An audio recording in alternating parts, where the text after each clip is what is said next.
And Manchester United face Liverpool in the FA Cup, such a massive fixture at this stage of the competition. And with top four looking increasingly harder, with Aston Villa further ahead and Tottenham looking like they're gaining some momentum, is the FA Cup the priority to save Manchester United's season? I think it would save our season if we were to win the FA Cup, but I'm not blind to the fact that this is going to be really, really hard. I mean, I would expect if Manchester United beat Liverpool, they're going to have to beat Manchester City to do it as well. You might get away with one of them, but to beat Man United to beat Man City and Liverpool in the next few weeks, we're just not at that level at the moment, and they are. So it's going to be really difficult to do it. It would save the season to get some trophy out of the season. I don't think Ten Hag's future depends on winning the FA Cup, but from a fan point of view, it would be nice to come out of what I feel has been a jinxed season in relation to the sale, the injuries, the off-field things. It's just been probably one of the worst seasons we've ever had in many ways. But I think against Liverpool at the weekend, we've got a chance. It's at Anfield. We've got a couple of players back, and you just hope that is. I know it's not a derby, but every United fan treats Liverpool bigger than a Man City derby, to be honest with you. So you hope that can be a real big leveler. You've got the crowd. It's a cup game. Liverpool are fantastic at the moment, but if we can get through that, then who knows? But hopefully we can do. Do you want to give us a little score prediction ahead of this one? I am going to go with the Man United win, because I think life's too short, and I'm just not going to be negative. I think that it's Manchester United against Liverpool at Old Trafford in an FA Cup game. Rasmus is back. I think Wan-Bissaka's back, so we can put Delo at left back. The players owe us a good performance. The Rashfords, the Brunos, they've not played that well recently. So, maybe Sunday everything's going to come together and we'll do what people don't expect and get a scrappy 1-0 win over Liverpool. Nice. And talking about players coming back, this links perfectly to my next question. Mason Mount back in training, edging towards being fully fit. It's clear to say he hasn't had a good first season at Old Trafford. But when he is fully fit, does he start for Manchester United and break into that team to finally get the goals and assists he needs? Well, I think, I mean, it's been a write-off for Mason Mount. Very, very frustrating. We've seen it with Nkunku and Lavia at Chelsea. We've seen it with Timber at Arsenal. When you sign a player and then they miss basically most of the first season, it's massively frustrating. And it's easy to get frustrated with the player or the club or the manager, but it's an injury. So putting that aside, I go back to when we bought him. And I must admit, I was confused. I was like, I really liked Mason Mount at Chelsea when he was good. So, good signing, and he was 24 at the time. So, good signing, but I was confused where he's going to fit in. And I assumed he was going to play where Eriksen did with Casemiro and Bruno. But that's been proven not to work. You get overrun. You need more defensive cover. So, where Mason Mount, and also we've seen the development of Mainu. So, where Mason Mount fits in when he's back, look, I look at Odegaard at Arsenal, and he's a magnetic number 10, the way he looks and protects the ball. I think Man United desperately do need that. But then what you're doing with Bruno Fernandes. So ideally, Mount plays as the number 10 and we get a little bit more control of the pitch. But there is a big Bruno Fernandes problem there because that's Bruno's position and he's the captain. And I really don't want Bruno on the right wing because that's just putting a square peg in a round hole. So I think Mason Mount's best position is ahead of Mainu and Casemiro.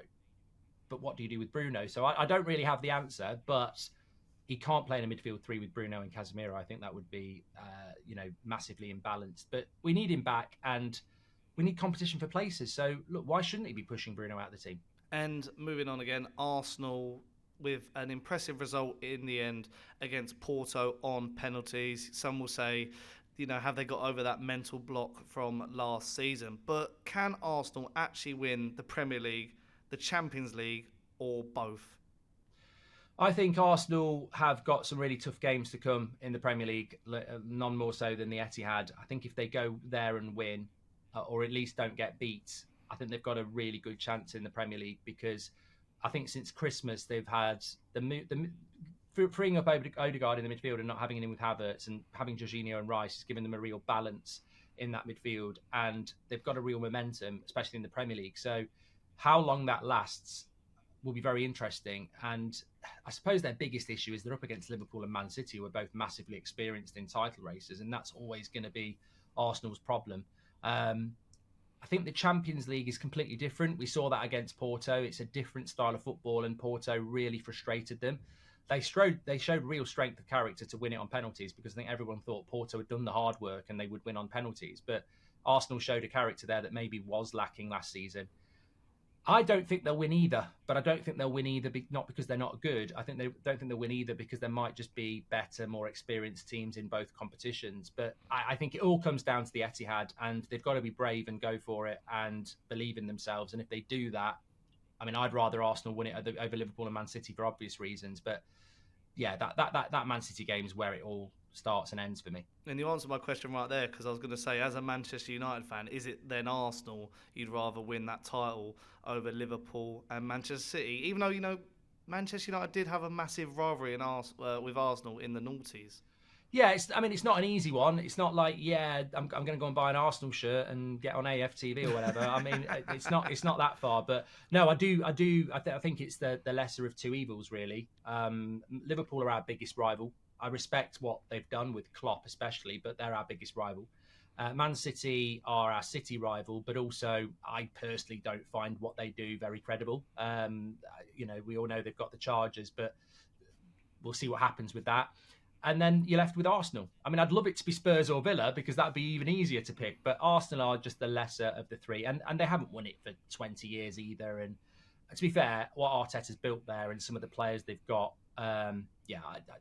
as I say, I'm not buying an Arsenal shirt any soon. If I had to pick a three, it's definitely Arsenal though. And now I want to talk about Cristiano Ronaldo and his Saudi adventure. Some saying he has failed, yet again, he hasn't won the Saudi Pro League. Didn't win it last year. He's not going to win it this year. They're out the cup as well. So people calling it a cash grab from CR7. Do you agree with this, or is it a load of hot air again? Just people, the haters, going at Ronaldo? Well, yeah, I think it predominantly is just people targeting Ronaldo, and maybe it is just hate and jealousy, whatever. I think you've got to look at the Saudi Pro League as what it is, and I think that certain things Ronaldo has to say, like it's better than the French league. We all know it's not true, but he's doing it because he is basically the face and probably a shareholder in this proposition to make this league really, really popular. And I think again this summer they will go again. It wasn't one summer. I think they will go again and buy players. So it's not going anywhere. And Ronaldo is a founder player of that. I don't think winning the leagues or anything like that is massively important. I think it's the project. Of course, it's a cash grab. I mean, he will be paid a lot of money to do it, but that's why players go and play for certain clubs as well, because they get paid a lot of money. Messi's gone. I think they both went a bit early. I think Messi went into Miami too early, and I think Ronaldo went to Saudi too early. I still think they could have played top-level football for another year or two. That would be my only criticism, but the right to go and do what both players have done is on their shoulders. They've got rights to go and earn money, and they're both sort of doing it in a way to expand football and leagues in different areas. They will be doing it because they're being paid massive money, but no, I don't think it is a failure. I think it does come down to a bit of jealousy there. It'll be interesting to see how long Ronaldo is attached to that project, because I would like to think that he will stay attached to it for a long time. And as I said, I think there'll be a lot more players going out there this summer. And the penultimate question I have for you today is that the Euro squad, soon to be announced, we're counting down the days to the summer tournament. And I want to know, is there any off-the-wall players who maybe not many people are talking about who deserve to be on the plane? Have you got a top three or a standout player who should be in Gareth Southgate's thinking? Yeah, well, first of all, I think we're going to win the Euros. I've said this before. I've never been so excited about. I think excitement and Southgate don't go together. But I've sort of pushed that aside. I'm sort of ignoring the fact that Southgate manages England, and I'm looking at the sheer volume of talent, and I'm saying this is probably the number one time in my life where I think going into a tournament we have to win it. And the only reason we won't win it is because of Southgate. But I'm still saying we will, because we've got so many good players. And I think that feeds lovely into that point that there are a few players that I think should be on the plane that maybe won't be on the plane. I think James Ward-Prowse should be going. I just think that in the modern game, especially as we've seen in recent weeks with this new ruling around goalkeepers where you can really put a cross in on the goalkeeper, and we've seen Arsenal do it, I think that set-piece ability from Ward-Prowse would be useful, and especially when he's probably going to take Calvin Phillips and Jordan Henderson, who really shouldn't be going and are only going because of what they did a few years ago. I'd throw James Ward-Prowse in because he's got something different. I don't know what the situation is with the centre-backs, but I think that Konza at Villa has done very, very well, and there are a few centre-backs. I don't think he'll go, but I think he's one for the future that I'd take a look at as well. And then I think with the injury to Anthony Gordon, that probably makes this next one very obvious anyway. But, I mean, I'm sure everybody's going to agree with me that Cole Palmer's got to go. He's had such a good season in a poor Chelsea side, and is exactly the type of player that you take. He just things seem to happen with him. So yeah, and also my final one might be a bit controversial. I would take Marcus Rashford, and I know I'd be in the minority for that, and I know he will go, but I would take him because it's tournament football, and I just think in the last 15 minutes he offers something so unique with his just direct pace that it might get you something. So I would take Rashford just as that sort of different dynamic from the bench in the last 10 minutes. No Ross Barkley or Kobe Mainoo, maybe? Well, Barkley, I just don't think. No, I don't think Ross Barkley. Kobe Mainoo, if he played for any other club, I would be desperate for it because he's plays for Manchester United. I just want him to have a summer off and come back recharged because he's so young. I just don't want to see that over. He may well go, but I just think he needs a bit of a break, to be honest. And finally, I wanted to round up with a little feature that I've devised because I was thinking that there's a lot of clubs who need managers in the summer, but not a lot of managers are available. So I want to get your thought on each team one by one. And we're going to start with one of the biggest clubs in Europe, and that's Barcelona. Who should be the new Barcelona manager? I think if I was Barcelona, I mean, it's not going to happen. I would be trying to get someone like Jurgen Klopp. It won't happen, though. So they've got to go big. I'm surprised that it's not worked out with Xavi. I wouldn't be going for someone like De Zerbi. I don't think it's high profile enough. They've got to go someone really high profile. So I would say for Barcelona, I would be looking to try and get somebody like a Nagelsmann or someone like that. But I mean, it's not. I still don't think that's big enough for Barcelona, to be honest. Maybe Zidane's not going to do it because he's been at Real Madrid either. They need a big name who can, who knows what they're doing in that club. But what about former La Masia graduate Mikel Arteta? Could he be a possible? Well, it's interesting because that was linked before, and obviously Arsenal and everybody else have said it won't happen, but they're not going to say it will happen when they're in a title race in the Champions League. I don't think it will, but I think if there's one club that Arteta would probably leave Arsenal for, it's Barcelona, and you could see him doing that job as well. I mean, it'd be horrible for Arsenal if it happened, but I mean, yeah, he's probably the perfect candidate. And now we have Bayern Munich, Thomas Tuchel leaving in the summer as well. Yeah, I mean, not that I watch a lot of the Bundesliga, but they might not be winning the league this season anyway. I think with Bayern Munich, they've made some big mistakes with Tuchel and Nagelsmann, and obviously Hansi Flick's available, but he's been there as well. So where they're going to go next, I can see why they're looking at Xabi Alonso. I think he played for them as well. He's obviously managed in that league, Leverkusen. So I think, to be fair, Xabi Alonso is the one that they really should go for because he ticks a lot of the boxes in the way that he's played football. He knows the league. He's played for the club. So I do think Xabi Alonso is the right guy for Bayern Munich to try and get.